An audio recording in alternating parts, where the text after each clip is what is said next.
Welcome to the Weekly. I'm Jeremy. I'm Chris. And this week on the Weekly, Ernie Gygax passes a Horus Heresy RPG. The license continues. Okay. Tunnels and Trolls, and a Fallout Factions. So another confusing addition to the miniatures RPG library of Modiphius Fallout. So let's start with yet another kind of original member of our hobby has passed. So Ernie Gygax Jr.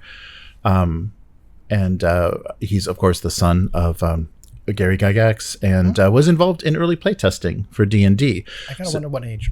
Yeah, must have been young. Yeah. I'm not sure the timeline, but must have been young. I think he went out to California, I think, with Gary, so he must have been teens or 20s by then. So maybe not that young. I don't know though. Yeah, because that is 70s. So interesting. But unfortunately, he's been fighting illness for a while and has passed. So an early playtester. And of course, his brother Luke is also involved in the hobby, and so you may know his first player character, which was a wizard named Tensor.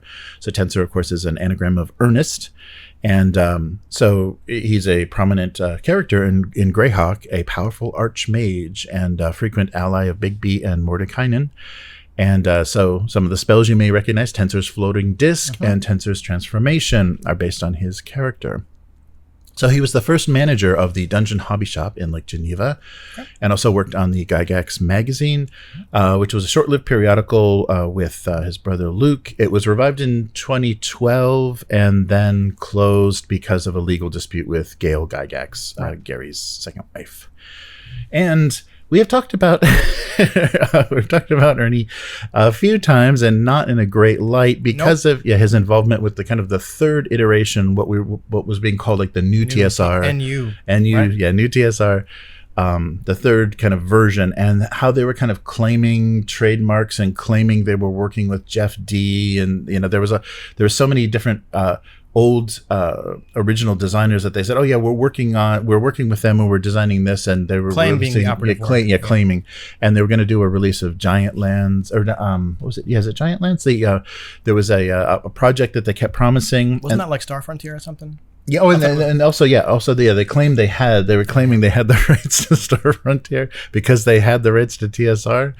And so this was alongside Justin Lanassa and Stephen Deinhardt in 2021. And it seems like they were just taking advantage. That kind of happened at the end of Stan Lee's life. A lot of people just trying to bank on his name took advantage of him and opened studios and things. Hadn't really considered that aspect. Yeah. And I think this was kind of happening, kind of the younger shysters were getting a hold of him and saying, you got a famous name. We got to exploit it. Yeah. But unfortunately, that got Ernie active on social media, probably someplace where he didn't want to be, and he made some pretty disparaging, racist, and transphobic remarks. Well, but also, let's leave it at that. All right. Yes. Don't speak ill. Being on social media does not a racist make, right? So it's not like those ideas popped up of course, as soon as he picked up a phone, right? Yes. All right. But he also decried Wizards' ownership of D&D and how that was not great. But what that did do, his presence on social media and kind of the things that were happening, Jason Elliott, the kind of manager of the second iteration of TSR, publicly distanced himself and changed the name of that company from TSR to Solarian Games, with an awesome logo. So Luke wrote some words about his brother on Facebook, and he said he always made time for young gamers and encouraged them. He treated them as gamers who could figure out a way through challenges, and he didn't pull any punches. Likely the first time these young people had a chance to interact on equal footing with adults, or older teens anyways. Those young folks loved the game and would come back and talk and game often with Ernie often. He kept that open and friendly demeanor all through his life. So he's survived by his wife Donna, his brother Luke, and then his three sisters, Elise, Heidi, and Cindy. So R.I.P. Ernie. And so I think the first thing that people took opportunity to do on social media is jump on the dead, and I think that's pretty inappropriate. And it says a lot more about the people doing that than the person that has passed. It's not it's not cool to disparage, someone just because they can't fight back. Well, I mean, okay. Yeah. Point taken. All right. Well, moving on. Yeah, moving on. Yep. Moving on. So yes. So sad news. So it keeps. We've got a 50th anniversary, so that means you're adding plus 50 to everybody's age. So we're going to start losing more and more of the original. My solution? Design. Run the anniversaries backwards. Right, that's a good idea. All right. And for some reason, Games Workshop has Cubicle 7, perhaps by the balls, because they are doing another Warhammer RPG. This time it's Horus Heresy. So it feels a little bit like, hey, you like those, you selling some of those 40K games? What'd you do? Open up a trench coat? Like, and hey, why don't you buy a couple more licenses from us, or maybe we'll look for another studio to maybe produce these games. So set to launch in 2026. And it's a little bit interesting how they're approaching this, because one of the first things that people said in the comments to this announcement is, this is the least role-playable era of Warhammer, just because there's so much going on and it's kind of directed all in one direction. Well, yeah. Okay. So we'll touch. I'll show you what they did mechanically to kind of handle this. So, of course, the Horus Heresy is a defining event in 40K lore. The Space Marine legions of the Imperium of Man engaged in a bloody civil war. So you had the loyalists versus the traitor legions, and Traitor's gonna have a point. the God Emperor was mortally wounded and then placed in his super cool massive supercomputer sarcophagus known as the Golden Throne, and they sacrificed 1,000 psychers to him daily. So there's your grimdark. And so the notable twist on this release and what they're going to do with this system is you're going to create two characters. Okay. A primary character that acts as a console within a Space Marine Corps, and then a secondary character that holds a specialty occupation. And you can switch between these characters based on what's particular skills you need or whatever. And I think it's similar to what they do in a lot of the I guess they're over in a lot of the Horus Heresy novels. You'll switch from basic soldier or politician or whatever to Space Marine. So the scale switches pretty vastly in what you're able to do. So it stays interesting, because if you're a Space Marine the entire time, it's kind of like playing a superhero. Yeah, it is. No, but what I read there is right. A primary character, a secondary character. Players can swap between characters when their respective particular skills are needed. It sounds like you're doing troop play, where you're like, cool, we got 5 players at the table. Here's your entourage of 10 characters tromping around the same place, being the same party, and we've just split into 2 characters. So and again, books and role-playing games are different media. The difference between the Horus Heresy books, which were actually pretty enjoyable, different perspectives, different places, right? We went from this Space Marine character over here to a completely different location with a different set of problems, and that was the ancillary character, right? It doesn't sound like we're going to do that here, because okay, fair enough, it'll be a lot of planning for the GM, but why? Right, if everyone's going to be in this big tight group together, tromping around, just have them as be one person. I don't know if they. I don't know if they will. It sounds like I thought that they were doing this for scale. So you had people inside the palace doing the planning, and then you had the people holding the line or holding a planet. And so because basically the Horus Heresy is just losing ground until you get to. If they do that, I will rescind my statement. But based on when their respective particular skills are needed, right? So anyway, you could totally do that, and getting into that lore thing, right? Okay, sure, Horus Heresy, it's a finished event in this timeline, right? Right. Is it really any different from playing what's their new epic? What's their new epic war game? I forgot the name fell out of my head. Yeah, the Legions Imperialis, right? Yeah. Why are we playing this game? We know what happens, right? These battles have been mapped out, but you're still playing the game, right? It's not like the players of the game are going to, you know what? If the traitors win, we're going to rewrite everything here. No, that's not going to happen, right? So I don't immediately go why when it's done. It's like any other IP game, right? Like Aliens, Blade Runner, Avatar. Like, we know what happens. Why are we playing in this thing? You should be able to find like untold stories, or like, we want to kind of experience that with our character, or maybe the GM wants to do a completely like, maybe you can save the emperor kind of thing. Yeah, right. So yeah, some different take, and it's kind of like a pseudo historical recreation. Yeah, kind of exactly. Stuff. Too. I mean, as someone who has like a toe in historical wargaming, why are we playing these games again with the exact units on the exact battlefield? Do you think something different is going to happen this time? Right. Yeah. So there were a bunch of comments under this. Of course, a bunch of people want to buy, these games just for the lore books, because I think that's why they do it. Yeah, they do. Yeah, and they do decent art. Cubicle 7 is not amazing, and they've had to do with all of their 40K. They've had to 40K RPG so far. They've had to limit it in a kind of an artificial and odd way, like make a little pocket, like a little area where you're confined with their Wrath and Glory, and also just a quick rundown of what they've got already. So we're adding to their 6 existing Games Workshop IP games. So for 40K, they have Wrath and Glory, which is D6 die pools, Imperium Maledictum, which is percentile D100, and now Horus Heresy. For Warhammer Fantasy, they have 4th edition of Warhammer Fantasy Roleplay, which is D100, and now the Old World, which we talked about just a few weeks ago, which is a D10 die pool, and of course the Age of Sigmar Soulbound, which is the competing fantasy, which is also a D6 die pool. Right. So yeah, I don't know. This is getting. I guess this is actually beating now. 6 beats what Fantasy Flight had done. Yeah, they had 5 40K systems all at the same time. But I believe they were all compatible. Like their Star Wars games, kind of compatible. They're just introducing kind of classes and aspects of the world. Like Rogue Trader, Death Watch, Imperial Guard Legions. Then they probably had like the Only War or something. Yeah, that was it. The Only War. Then they had like the Chaos one. I'm sure they had 5, right? And as someone who bought like the Death Watch Humble Bundle when I was planning that Cortex Prime one, I never want to run or play that game at all, right? Like I've said it before. Like, okay, great background, great information, great like information to help me do stuff.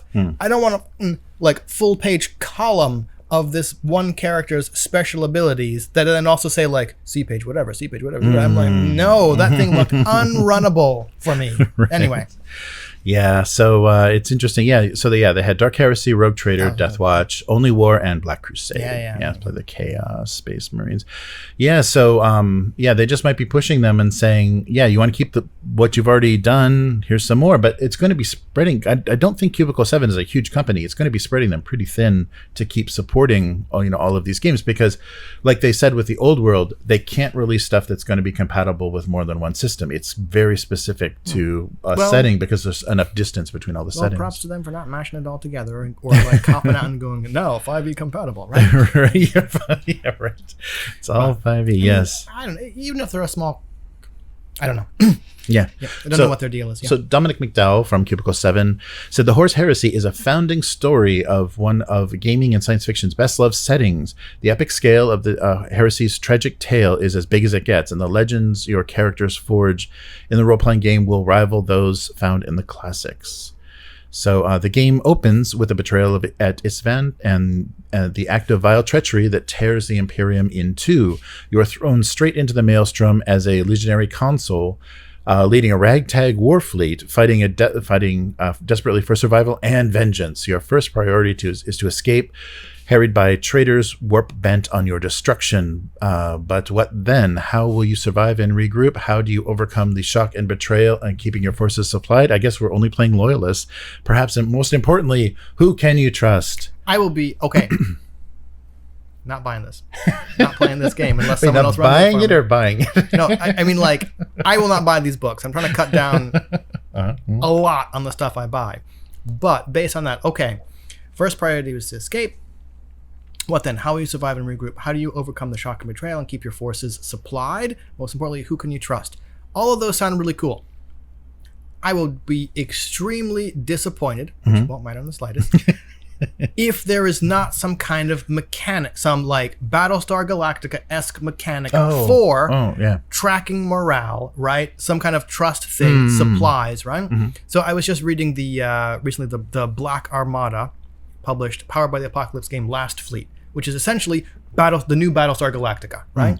And in that game, there are trackers for things like food, water, supplies, morale, and like the moves as a GM is like, well, you didn't do this thing, so morale is down, and like that affects mechanics in the game, because what is Battlestar Galactica if you have infinite ammunition, infinite supplies, and infinite time, right? Like, it's boring. Right, so that sounds awesome. Are you going to deliver on it? Yeah, right. Or is it just going to be like, leave it up to the GM? Right. Yeah, right. Well, one of the cool things too, if you're playing 2 characters, is that does let them have a corruption mechanic, and one of your characters can actually fall to chaos and betray, and you can, be kind of having secret conversations with yourself. with the GM. And it's like, you're kind of up on corruption points. I think you're actually going to turn, one more, and you're going to be turning. So that might be fun for role play, and because those were big surprises when they kept finding in unexpected places, worshippers of chaos, and so that's a really important part of this. Really useful plot device. Yeah. So if it's written well, it might be interesting, but yeah, it does not seem the most role playable setting because of the scale of it. They did an interesting job in the books of having these giant ship battles and giant clashes of troop forces, but then individual stories of survivors and people kind of like trying to hold it together and trying to keep their faith in this, because there were people that even though they weren't supposed to believe it, they believed the emperor was a god. So there is like all that stuff you just said right now is like,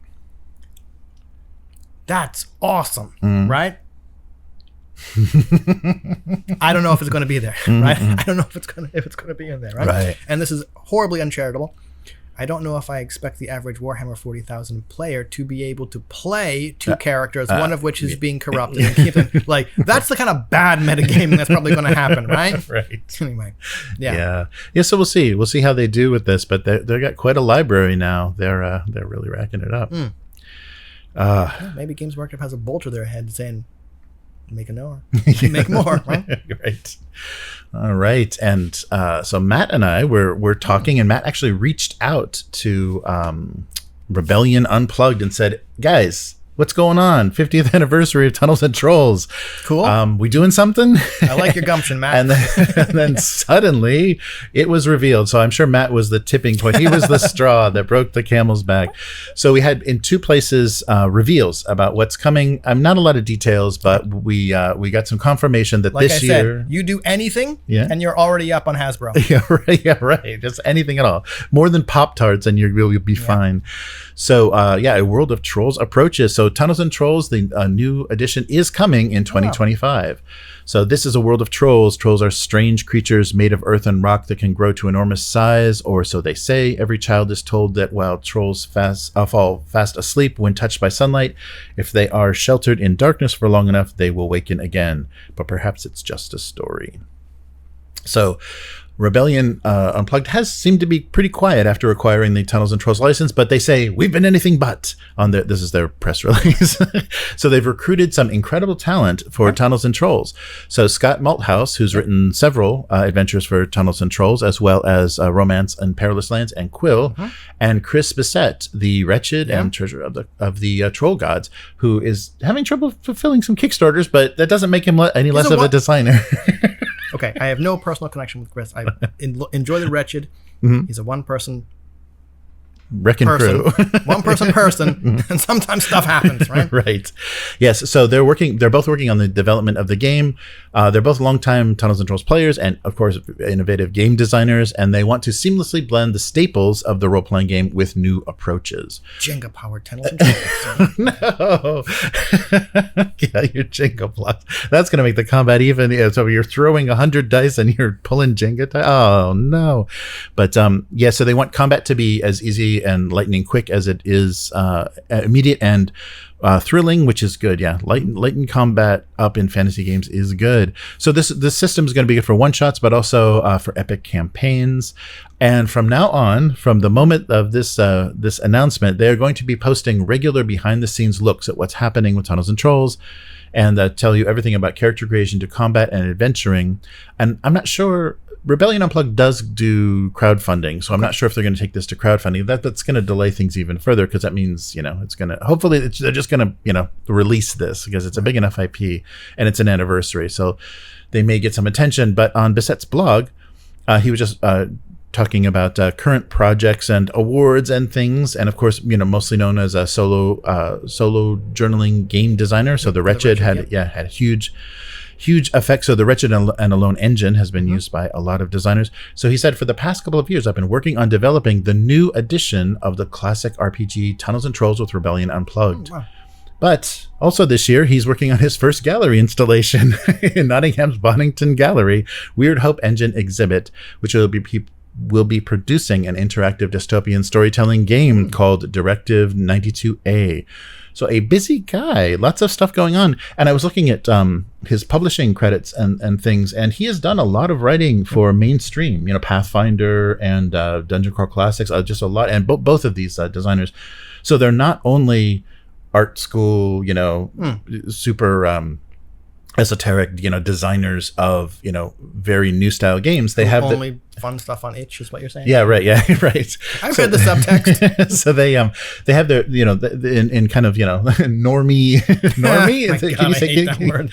Can you say normal? Weirdo nerd, basic sick role play. But yeah, so that's a good sign that they're not, that this is not going to be an art project. It's going to be a celebration of what was interesting, and maybe step up, into newer mechanics. What are you talking about, Jeremy? You don't like lyrical games? All these weird things that like you read, but like reading is actually playing as well. Yes. Right. Oh man, if Tunnels and Trolls turns into a journaling game, I'm going to be so pissed with Jenga. But that is my new goal. Yes. A Tunnels and Trolls inspired game that uses Jenga, just to piss Jeremy off. Thank you. The combat. Yep. Combat, when the tower falls, combat's over. Yep. But yeah, so that was good. It was good to hear. And so both Bissette and Rebellion made these announcements. Cool. So not a lot of details, but a lot of enthusiasm. So we'll see what we get. Do anything, and you're up on Hasbro. Yeah, right. And the artwork was interesting. It's a new direction. Doesn't feel old school at all. It's a nice illustration, nice design. So we'll see what they do, and how heavy they lean into the trolls as the basis for the setting, but also they need to keep the playfulness, because the magic system is, take that, you fiend, the spells with names that are just, imbued, go away, like the wishes of the caster are just his words are just imbued with magical force. So they have to keep that kind of playfulness and like lightheartedness in the setting. If it goes too dark and it's like it's this world of trolls and they're waking and we have to, if I'm wrong, but that's kind of like the British fantasy. Yeah. Kind of these are both a bit. Yeah, these are both British designers too. Yeah. And even when they released the Corgi novels of the solo adventures for Tunnels and Trolls, there was new art that was more kind of grim dark and So the illustrator that did those books, so maybe the British players do have a little bit different view of Tunnels and Trolls, whereas the American players, they knew it was the alternative to D&D that was playful and that you could do, you could do solitaire. It was like the the earliest solitaire. So yeah, this may be a British take, because it's a British company, Rebellion, and the designer. So this may be a British take on Tunnels and Trolls, but we'll see how that goes. All right, and finally, to add to the confusion, I'm sure you've got all of your Fallout skirmish war game miniatures everywhere. You don't know where they play, what they do. But if you're a fan of Fallout Factions, they did a starter set that I thought was going to be its own game, and it didn't make any sense because this now finally the rule set is following. But this starter set has been out for a while, so I thought it was a its own starter set game with no rules. Yeah, it was a starter set with just like abbreviated rules, or just no additional factions. It was like two starter factions. So the battle for Nuka-World starter set has been out for a while. And it was the your first kind of, look at this Fallout Factions, which there already is a Wasteland battle war game that Modiphius, the same company, released previously. All right. So they have been releasing miniatures for a Fallout skirmish game.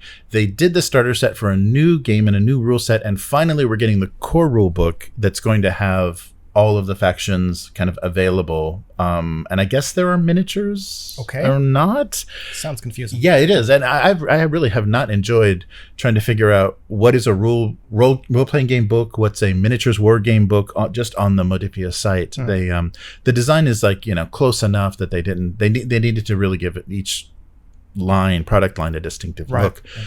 But you can pre-order physically and digitally from Modiphius this new core rule book. And so it's a skirmish level war game, 2 players.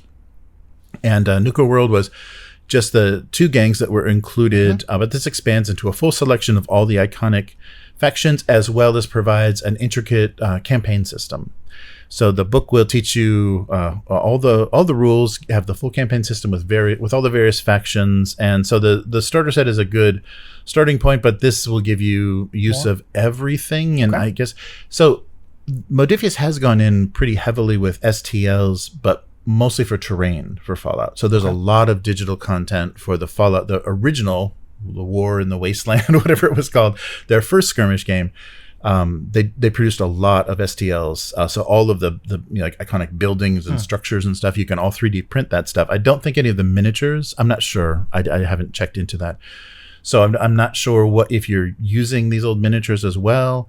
But you're going to get in the core rule book will also do a whole introduction to the setting, setup, interesting scenarios, and then there's a story phase. So of course, between battles, it's kind of like the you're back to home base and kind of what happens with your characters, what happens with your gang. So grow your faction throughout the campaign during these story phases. And then there's a full appendices with all the faction rules for Brothers of Steel, Super Mutants, Survivors, and Raiders, which are none of those were included in the original setting.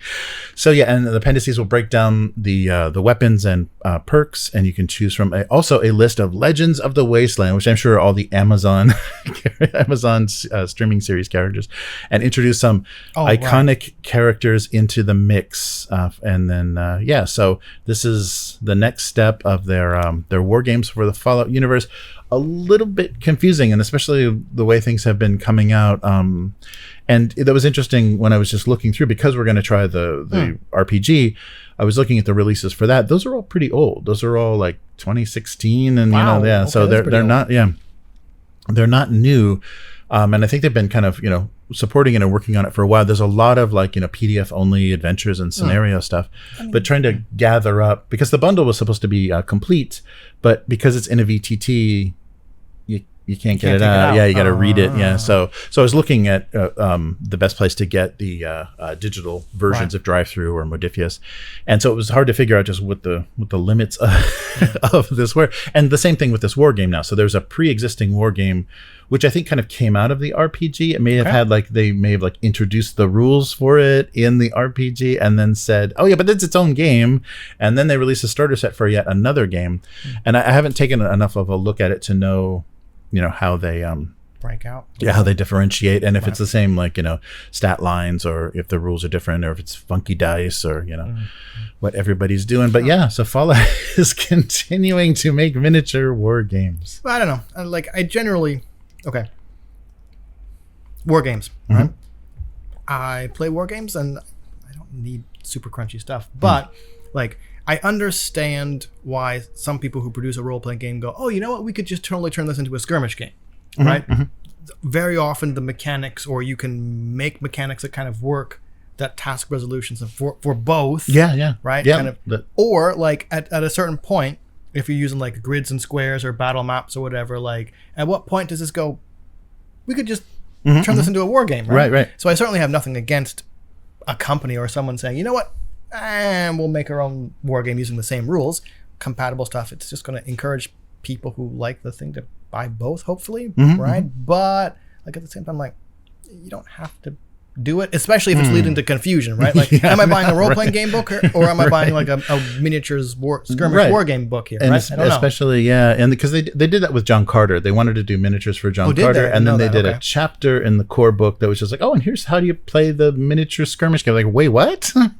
So they did that. But I think Zone Wars is a really good example, of how to execute that, where it's like a separate box set thing, but it's completely compatible with the RPG. You're talking like the Mutant Year Zero. Yeah, Mutant Year Zero RPG, and every one of those kind of expansions that they did.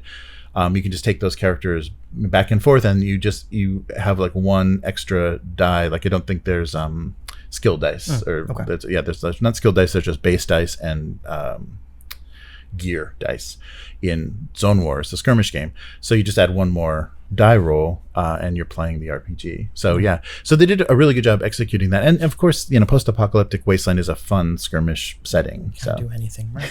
Yes, you can just break your terrain and throw it. Oh yeah. It's so easy to set up. Just cover everything in sand. Yeah, right.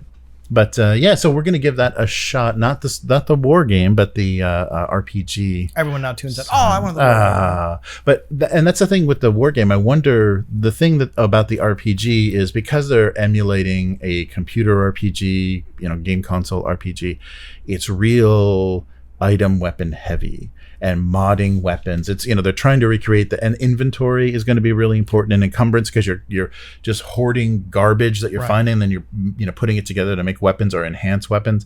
So the weapon sections, the item sections, and all the like enhancements, and kind of like not really crafting, but what you can do within the game is crazy. Extensive. Like you said, I mean that's kind of. Okay, I've never played Fallout, never watched Fallout. I don't Fallout. The only thing I fall out of is bed anymore, right? Anyway. No, but if that is my impression of what the game is, right? Like, you need to collect, build, manage inventory, and would it be Fallout if that wasn't part of the game? Yeah, right? no, that's true. Yeah, if it was just like you carry the weapons that you have, and you don't find anything. That would. Yeah. The cynical part of me also says things like that lend themselves to cards. Oh yeah, and they do the RPG. Did do decks of cards for the perks and all the weapons, all the basic weapon stats and stuff. Not immediately against that, right? But it's just like, okay, you have all your stuff in here. Easy way to track it. Here's my dashboard. Here's all my cards, right? Yeah, and that worked well for finding random stuff with Zone Wars. Just shuffle it. You just got a deck of artifacts, and you just pick an artifact. Yep. Oh, I found a broken television. Great. But I love that everything you find, you can use as a weapon. It's either like a broken alarm clock is a thrown weapon, or a television is a melee weapon. It's like, yeah, sure, you can hit somebody with a TV. Why not? It doesn't work anyhow. There's no programming to watch. Okay. But so that will do it for this week. And so where can people find you? Blue Sky and occasionally Instagram. That's about it. Hivemind, HYVEMYND, and I don't know what I'm doing recently. I don't know. You're playing Frostgrave tomorrow. We're playing Frostgrave. Playing Frostgrave Sunday. Yes. Looking at all my 6mm stuff, going, I should do that. Busting out like my 15mm science fiction stuff. I'm just like, and did I mention the 2mm stuff? Okay. I think, apart from Frostgrave and Stargrave and a few other things, I think I'm possibly done with 28mm. Just a space requirement. Anyway, Nice. Anyway, how about you? So this month I'm due to do another live stream for my single panel gag cartoons. So Abuse Cartoons on YouTube and Twitch. And I'll be drawing that and eating some strange snacks from the convenience store just to keep you entertained. And it's springtime, so everything's going to be cherry blossom I haven't seen the Sakura flavored stuff yet. Okay. It's coming. Yes. So, so that's Abuse Cartoons. And it'll also stream on this YouTube channel. So you'll find it whether you like it or not. And so join me for a much more kind of mellow hangout, but we do talk games occasionally. I'm not here to shout at people. We do talk games occasionally. And if you like what we're doing here with the weekly, consider becoming a weekling. The strongest of all supporters. Yes, you can do that at patreon.com/upturntable. So that tier will let us know that what you want to see on the weekly. So you can join us on the Discord and pitch topics and kind of discuss things pre and post show, as well as be up to date on what we're doing with the actual play series, and then be the first to see a lot of our video releases.